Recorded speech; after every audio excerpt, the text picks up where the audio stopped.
Buonasera, ai titoli con le principali notizie.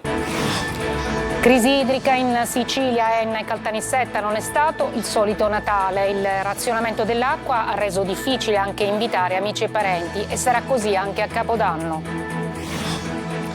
A Palermo tornano a protestare i lavoratori ex Almaviva impiegati nei call center che da gennaio perderanno anche la cassa integrazione. Siamo in una disperazione totale, dicono.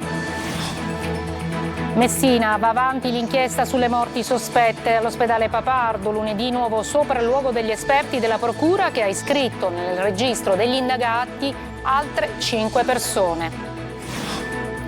A Catania rapinatori prendono di mira il furgone Mediaset per il concertone di Capodanno. Magro il bottino, ma è grave il danno all'immagine della città, ostaggio dell'illegalità. Intanto varato dal comune un piano speciale di sicurezza a Piazza Duomo. A Catania pannolini al posto dei cuscini, è successo all'ospedale San Marco, ma il primario spiega era una barella, nessun pronto soccorso sono previsti. A Siracusa applausi per l'intramontabile Pipino il Breve, la commedia musicale di Toni Cucchiara, sempre protagonista l'attore catanese Tuccio Musumeci. Calcio, il Palermo batte il Bari e salva per il momento la panchina di Dionisi. In Serie C le siciliane guardano al mercato.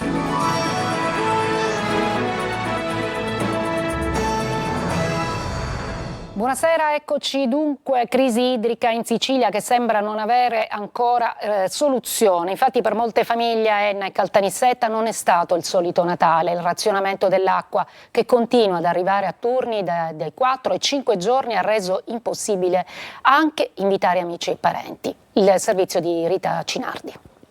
Avevano chiesto acqua per tutti, almeno a Natale, e invece i cittadini di Enna e Caltanissetta, anche per il giorno più bello dell'anno, hanno dovuto rinunciare al bene più prezioso. L'acqua infatti è arrivata soltanto nelle zone previste da calendario, al quale neanche per le festività è stata apportata alcuna modifica per effettuare una distribuzione a tappeto. Così era stato chiesto tramite posta certificata dal Comitato Senza Acqua Enna, ma dal gestore idrico nessuna risposta. E dire che la pioggia e la neve, che in questi giorni stanno scendendo copiosi su diverse zone dell'isola, garantendo un maggiore apporto di acqua agli invasi, avevano fatto ben sperare. Eppure molte famiglie hanno anche dovuto rinunciare ad invitare amici e parenti. Siamo stati soli perché ovviamente usiamo i piatti di plastica, ma non possiamo usare le pentole di plastica, le padelle di plastica, quindi questo è quello che ci hanno costretto a passare un Natale da soli. Non c'è acqua, dobbiamo centellinare l'uso dell'acqua anche per andare in bagno. Dunque nessun regalo per i cittadini che pazientemente continuano comunque a pagare le bollette e non sembrano neanche esserci presupposti per passare un Capodanno migliore rispetto al Natale appena trascorso. Il 31 è l'uno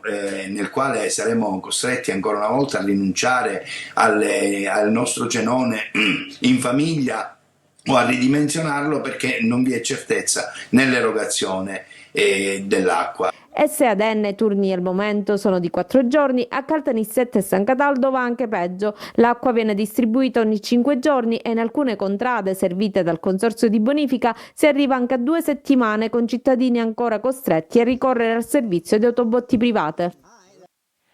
Prima utilizzati per coprire le esigenze dell'emergenza Covid, poi abbandonati a se stessi. I lavoratori ex Almaviva impiegati nei call center vaccinali del Ministero della Salute da gennaio perderanno anche la cassa integrazione. Oggi a Palermo sono tornati a protestare. Manlio Viola. Erano le voci che rispondevano al telefono, ai call center vaccinali e per le informazioni Covid quando i cittadini preoccupati chiamavano per avere appuntamenti e informazioni. Prelevati dai call center Almaviva e usati in servizi di pubblica utilità dal Ministero, ora sono diventati figli di nessuno e da gennaio senza neanche cassa integrazione. Almaviva se ne lava le mani e neanche al Ministero si vedono soluzioni.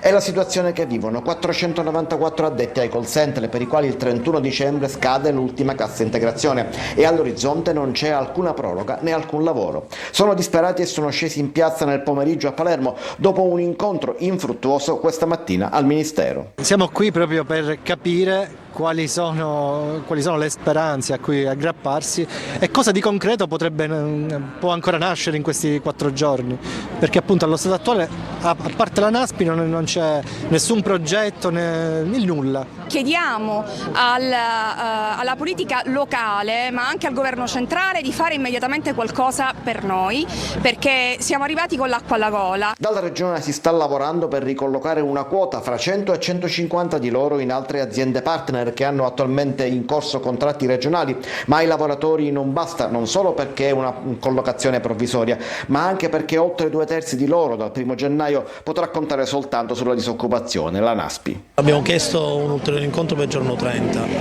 al Ministero, questo perché sicuramente fino alla fine cerchiamo di trovare delle soluzioni. Per noi è importante anche ricollocare 1, 2, 100 o tutte le persone, è sicuramente importante. Soluzioni all'orizzonte non se ne vedono, ma fino all'ultimo questi lavoratori richiameranno il Ministero alle sue responsabilità, sperando di ottenere qualcosa. A Messina va avanti l'inchiesta sulle morti sospette all'ospedale Papardo. Lunedì il nuovo sopralluogo degli esperti della Procura che hanno iscritto nel registro degli indagate altre 5 persone. Francesco Triolo. C'è una svolta nelle indagini sulle morti sospette nel reparto di cardiochirurgia dell'ospedale Papardo di Messina. L'inchiesta si allarga e nel registro degli indagati sono state iscritte altre 5 persone: Mario Paino, Salvatore Munafò, Raineri Giuseppe Trimarchi, Alberto Firenze e Giancarlo Niutta. Si tratta di ex dirigenti della struttura ospedaliera che negli anni scorsi hanno ricoperto varie cariche ai vertici amministrativi del Papardo. Dopo il sequestro e le 2 sale operatorie effettuato dai carabinieri del NAS, risultavano indagati Catena Di Blasi, direttrice generale del Papardo, Paolo Cardia, direttore sanitario, Vincenzo Manzi, direttore amministrativo, Francesco Patanè, primario di cardiochirurgia, Maria Chiara Zucchetti, direttore della rianimazione, Silvio Tommasini, responsabile della terapia intensiva post-operatoria. Un nuovo sopralluogo degli esperti della Procura alle sale operatorie è previsto per il 30 dicembre. In quell'occasione verranno effettuati nuovi prelievi e campionamenti. Nella prima fase dell'inchiesta si parlava di acqua contaminata, rubinetti senza filtri e strumenti non sterili nelle sale operatorie di cardiochirurgia. La decisione di sequestrare le sale da parte del GIP su richiesta della Procura era arrivata dopo le denunce da parte dei parenti di Dora Biondo, Maria Eugenia Lombardo, Carmela Salpietro, Giuseppe Lo Giudice, Calogera Caruso, Vincenzo Ragusa e Gaetano Bombaci, tutti deceduti dopo interventi di bypass coronarici o di installazioni di valvole cardiache. Adesso a Catania, dove i rapinatori prendono di mira, pensate, il furgone Mediaset in città per il concertone di Capodanno. Irrisorio il bottino, ma è grave il danno all'immagine della città, sempre ostaggio dell'illegalità. Tonino De Mana. Era parcheggiato da poche ore in via Cristoforo Colombo, nella zona del porto. Giusto il tempo di prenderlo di mira e smontarlo. A Catania ogni momento è buono per effettuare improvvise scorribande che magari fruttano pochi euro. Ad essere preso di mira questa volta è stato uno dei furgoni in uso a Mediaset in città per la diretta televisiva del concertone di Capodanno. I soliti incivili sono entrati in azione nelle prime ore del giorno, scassinando prima e rubando poi una delle sponde del mezzo pesante. Ad uno dei dipendenti non è rimasto altro che informare le forze dell'ordine. Sulla vicenda indagano i carabinieri. Diciamo subito che non si tratta di un colpo a sensazione. La montata del furto si aggira intorno ai 1.000 euro, ma di sicuro è un enorme danno all'immagine di Catania. L'ennesima occasione persa, l'ennesima occasione per mostrare il suo lato peggiore e confermarsi ostaggio dell'illegalità. Gente senza scrupoli, capaci di arraffare ciò che capita in qualsiasi posto e a qualsiasi ora. Non sappiamo se il furto al furgone Mediaset fosse mirato o se la banda avesse in mente un bottino decisamente più consistente. Intanto sportelli e fanali continuano ad essere depredati dalle auto in sosta, spesso prese a noleggio dai turisti che di Catania non conserveranno certo un bel ricordo. I carabinieri a Catania hanno arrestato 2 persone che avevano trasformato un'intera palazzina di 2 piani del quartiere di San Cristoforo in una piazza di spaccio con una stanza con stupefacenti per la clientela. Tutto protetto da 11 telecamere. I militari sono riusciti ad entrare fingendosi acquirenti. Dopo aver abbarcato 3 porte di ferro, hanno trovato in una stanza dove c'era un tavolo di legno con diverse dosi di cocaina, crack e marijuana. Restiamo a Catania perché pannolini al posto dei cuscini è successo all'ospedale San Marco, ma il primario spiega era una barella, in nessun pronto soccorso sono previsti appunto i cuscini. Lorena Dolci. Ci sono alcuni pazienti che per problemi di cervicale o di dolore al collo richiedono un ulteriore spessore da mettere dietro il collo, e quindi per cercare di aiutare, ribadisco, il paziente, i sociosanitari hanno utilizzato quello come sistema provvisorio, ma non sono previsti guanciali sulle barelle di pronto soccorso. Il primario del pronto soccorso dell'ospedale San Marco di Catania spiega così questa foto fatta circolare su una denuncia del Codacons, in cui si vedono appunto pannolini al posto dei cuscini. Non è che manca il materiale? No, il materiale c'è assolutamente. Tutto il personale oggi è amareggiato per la notizia che getta ombra sull'efficienza di una struttura che solo stamattina accoglieva 45 persone. Un luogo in cui i pazienti dovrebbero sostare poche ore, ma dove spesso, per carenze negli altri reparti, rimangono bloccati per giorni. Capita, siamo ben attrezzati, ben supportati dall'azienda da questo punto di vista, che ha attivato il servizio mensa anche per il pronto soccorso, quindi sebbene frugale arriva il pasto per tutti gli utenti. Questa è una delle barelle che abbiamo visto in quelle foto. Questa è una delle barelle più sofisticate che abbiamo, che è chiaramente dotata di tutti i comfort, è sollevabile, lavabile, col materasso antidecubito chiaramente lavabile. Però non ha il cuscino. Ovviamente non ha il cuscino. Su richiesta del paziente, che cosa si sarebbe potuto mettere invece del pannolino? In alternativa a quello si possono creare dei supporti, ma sempre in maniera artigianale, perché ripeto non sono attualmente previsti guanciali. Questa è una barella come quella che vediamo nella foto, anche questo signore voleva un supporto e si è messo però in questo caso il suo cappotto. Impiantato un pacemaker a una neonata di appena 1,4 kg dai medici del centro di cardiochirurgia pediatrica del Mediterraneo all'ospedale San Vincenzo di Taormina. Secondo i sanitari è la più piccola paziente al mondo. La bambina di Agrigento è nata prematura con un grave difetto al cuore. Adesso i funerali questa mattina a Palermo di Maria Ruggia, la donna 76enne morta all'ospedale in Grassia dopo essere stata 8 giorni in una barella. La figlia vogliamo giustizia, dice Marco Gullà. Maria adesso sta bene, non soffre più. Sono le parole del pastore in occasione dei funerali in chiesa evangelica di Maria Ruggia, la donna 76enne morta all'ospedale in Grassia di Palermo dopo essere stata 8 giorni in barella e deceduta dopo aver contratto un'infezione. Le lacrime della figlia sono anche lacrime di rabbia. Ho sbagliato a portare mia madre in quell'ospedale, ha più volte detto. Spero che tutti i sacrifici che noi faremo impegnandoci a diffondere questa triste e brutta notizia possa fare giustizia, e lo dico anche in questo momento di quello che noi vogliamo, giustizia anche per la gente che ancora è qui. La procura di Palermo sull'episodio ha aperto un fascicolo per omicidio colposo. L'ASP, inviando gli ispettori all'Ingrassia, vuole condurre un'indagine interna. Il Cimo Sicilia invece sottolinea: in barella per diversi giorni non è un caso isolato, ma la regola, e la colpa non può e non deve ricadere sui medici. Intanto, alla domanda se qualcuno ha formulato delle scuse alla famiglia della vittima, questa è la risposta della figlia. Assolutamente no. Sì, qua. Assolutamente no. Ma spero che comunque si scuseranno con Dio, non con me. Ci occupiamo dello sciame sismico a Montevago nella Valle del Belice. Fortunatamente nessun danno, ma il flashback di ciò che accade nel 1968 torna alla memoria di tanti. Il sindaco così ha emesso una ordinanza per fronteggiare l'eventuale emergenza. Orazio Longo. 11 scosse in poche ore, tutte al di sotto di magnitudo 3, per fortuna niente danni, ma a Montevago, paese della Valle del Belice, in provincia di Agrigento, lo sciame sismico smuove il ricordo tremendo di quella notte di gennaio di 56 anni fa.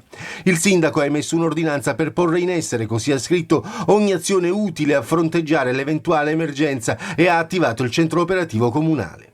Per intanto mettere in rete le figure che in questi casi devono essere operative subito e devono essere allertate. Quello che è accaduto in questi 2 giorni un po' preoccupa, per il semplice fatto che lo sciame è stato composto ed è composto da più scosse quasi in continuazione, e perché è molto vicino al paese, anche se stiamo tenendo tutto sotto controllo. Sindaco, quando sentiamo la parola terremoto accostata a Valle del Belice, il ricordo, come dicevamo, torna subito a quel maledetto sisma di magnitudo 6.4 che nel 1968 distrusse diversi centri abitati, tra cui la stessa Montevago, provocando centinaia di morti e migliaia di sfollati. Come vivete voi questo momento? Con la preoccupazione di quello che è stato, anche perché molti di noi ne hanno memoria anche se erano molto piccoli, il fatto che siamo in un periodo diciamo a ridosso di quell'evento, ricordo a tutti che parliamo del 15 gennaio. C'è però una differenza, rispetto al 1968 il paese oggi è più sicuro. Le case sono state ricostruite, sono tutte antisismiche, abbiamo fatto un controllo, una verifica dei luoghi ma non è accaduto assolutamente nulla, questo sicuramente oggi ci fa stare un po' più tranquilli. Una breve pausa e poi a Catania, dove è stato varato il piano di sicurezza per il concertone di Capodanno.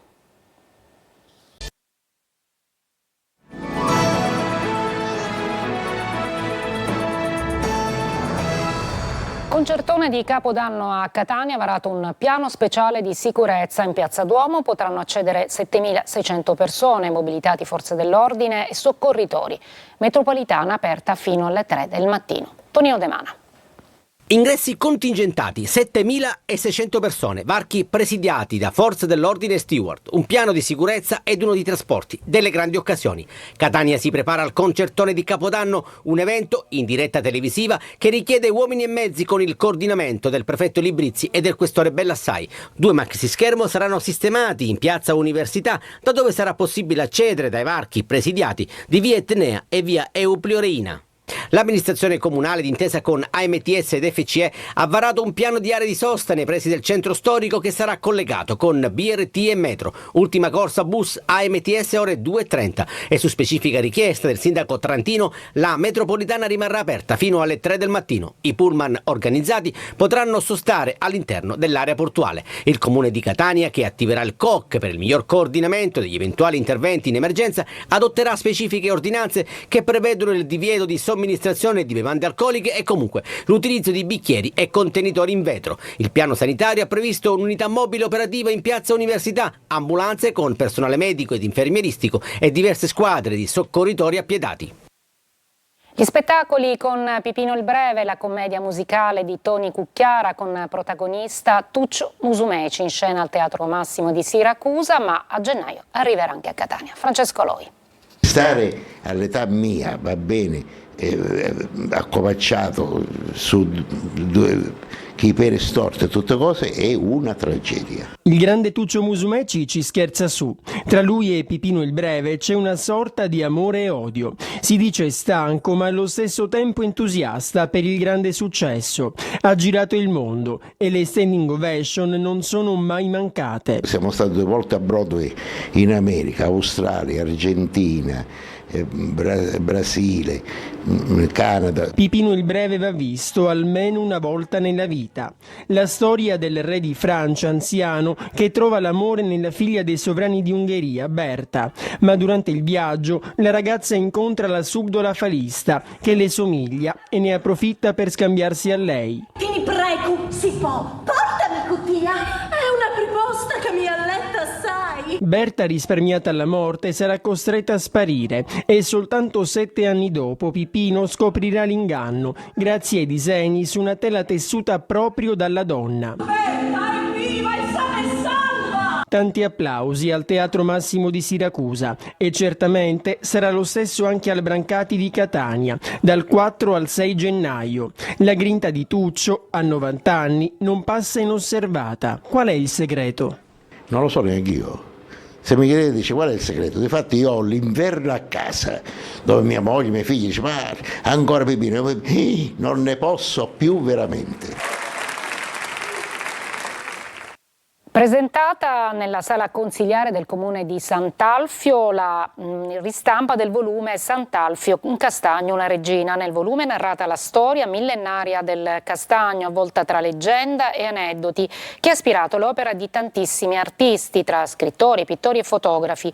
Il volume si prefigge di essere uno strumento di identità culturale della città di Sant'Alfio, della nostra isola, ed è anche un manuale per conoscere la storia del leggendario castagno che, secondo i recenti indagini, ha 2200 anni di vita. Ci fermiamo una breve pausa, poi il calcio con la vittoria del Palermo sul Bari e le siciliane invece di Serie C che guardano al mercato.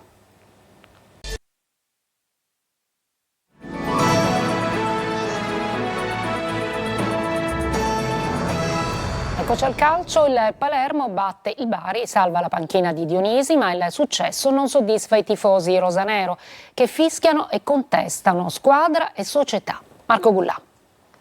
Il Palermo vince ma non convince. 1-0 al Bari al Barbera nel turno di Santo Stefano grazie a questo gol di Leduaron segnato al 41esimo del primo tempo. Seppur la classifica adesso abbia un riflesso diverso con il Palermo che ha agganciato proprio il Bari, i tifosi restano amareggiati e delusi. Una vittoria conquistata con sacrificio e sofferenza. Il Bari ha anche sfiorato il pareggio in un paio di occasioni, ma questa volta la difesa rosanero ha retto grazie anche ad alcuni interventi di Deplanche. Poi a fine partita i fischi del pubblico e Dionisi che non parla in sala stampa. Interviene il DS De Santis che specifica che è una scelta precisa quella di fare scendere in campo la società per fare un bilancio dopo il girone d'andata.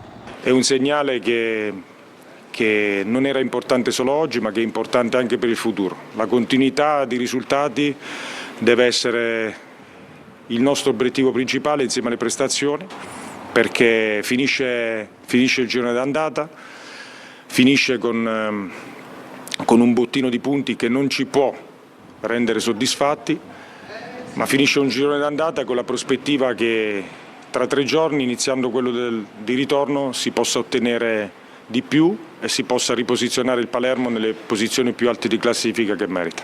Il Palermo tornerà in campo domenica per sfidare il Cittadella fuori casa per il primo turno del girone di ritorno. Tutte ferme oggi le siciliane di Serie C, il Catania riprenderà lunedì, il Messina domani, il mercato incombe soprattutto per il Trapani. Francesco Triolo. Una pausa necessaria per tutte e 3 le siciliane in Serie C per ricaricare le batterie, ma soprattutto per fare il punto, una sorta di mini bilancio della prima parte del campionato, anche per capire come e dove intervenire durante la prossima fase di calciomercato. La sosta natalizia servirà essenzialmente a questo. Il Catania ha staccato la spina dopo la vittoria contro il Sorrento, solo pochi giorni di pausa perché il 5 gennaio si torna in campo, così la squadra di Mimmo Toscano riprenderà la preparazione lunedì prossimo per concentrarsi sul big match contro il Benevento, una partita che Telecolor trasmetterà in diretta in chiaro e gratis proprio domenica 5 gennaio alle 15 dallo Stadio Vigorito, una maxi versione di diretta stadio con 4 ore di trasmissione. A Messina la ripresa del lavoro invece dopo la sosta natalizia è fissata per domani. Modica dovrà verificare le condizioni dell'attaccante Luca Petrungaro che nell'ultima trasferta di Potenza ha accusato un problema di carattere muscolare, ma a preoccupare soprattutto la questione societaria sulla quale vige il massimo silenzio. Quel che trapela è la possibile rivoluzione dirigenziale, ad esempio l'arrivo di un nuovo direttore sportivo essenziale per la fase di mercato, ma niente più. A Trapani invece i cambi sono stati fatti prima del Natale con gli arrivi del DS Pavone e di Ezzolino Capuano in panchina. Adesso ci si concentra sui movimenti in entrata ed uscita. Potrebbe tornare a breve a vestire la maglia granata Marco Toscano, centrocampista trapanese classe 97, attualmente in forza all'Avellino, mentre il bomber Facundo Lescano sarebbe finito nel mirino dello Spezia, una delle battistrada della Serie B, e in corsa per la promozione in Serie A. È tutto per questa edizione, grazie per l'ascolto e buona serata.